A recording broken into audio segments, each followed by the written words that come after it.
ጤና ይስጥልኝ። ሰላም የዩቲዩብ ቻናል ቤተሰቦች፣ ዛሬ ሶስት የተለመዱ የመድኃኒት አወሳሰድ ስህተቶችን ነግራችኋለሁ። አብራችን ቆዩ።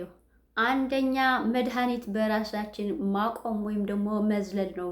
ይሄ መድኃኒት ታዘልን እየወሰድን ቆይና የተወሰነ የህመማችን ሲቀንስልን ወይም ደግሞ የመሻሻል ስሜት ሲሰማን እናቆመዋለን።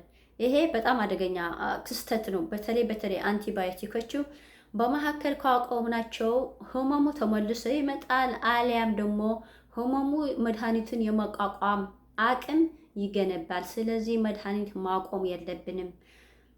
ሁለተኛ የመድኃኒትን መምሪያ ጠንቅቆ አለማወቅ ነው። መድኃኒቱን ከምግብ ጋር ያለበት ግንኙነት፣ መድኃኒቱን በስንት ሰዓት ልዩነት መውሰድ እንዳለብን፣ መድኃኒት በምን ያህል መጠን መውሰድ እንዳለብን ጠንቅቀን ኢንፎርሜሽኑን ማወቅ አለብን።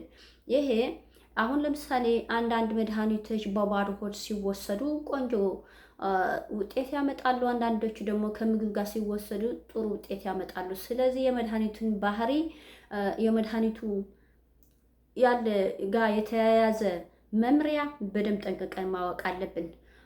ሶስተኛ መድኃኒት በራሳችን ያለ ሐኪም ትዕዛዝ ገዝተን መጠቀም ወይም ደግሞ ከሰዎች ተውሰን ከሰዎች በመጋራት የምንጠቀም ከሆነ ይሄም ትልቅ ችግር ያስከትላል። ለምሳሌ የተሳሳተ ዶዝ ነው የምንወስደው፣ የተሳሳተ የመድኃኒት መጠን ነው የምንወስደው። ስለዚህ ያለ ተገቢ ሕክምና ምርመራና ያለ ሐኪም ትዕዛዝ መድኃኒት ገዝተን መጠቀም ወይም ደግሞ ከሌሎች ሰዎች ማጋራት፣ በሌላ ሰው ፕሪስክሪፕሽን ገዝተን መጠቀም የለብንም። ራሳችን ጤንነታችን እንጠብቅ። ሁልጊዜ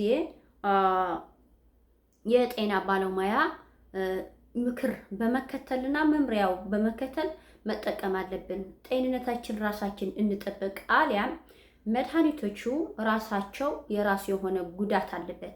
ስለዚህ ሁልጊዜ እንደምላችሁ ቴክ ሜዲሲን ዌን ቤኔፊት ግሬተር ዛን ሪስክ ነው የሚለው። የመድኃኒቱ የራሱ የሆነ የጎንዮሽ ጉዳት አለው። ተጨማሪ አወሳሰዱ ላይ ራሳችን ችግር ከጨመርንበት ሌላ ችግር ነው የሚሆነውና ጥንቃቄ ማድረግ አለብን። አብራችኝ ስለቆያችሁ በጣም አመሰግናለሁ።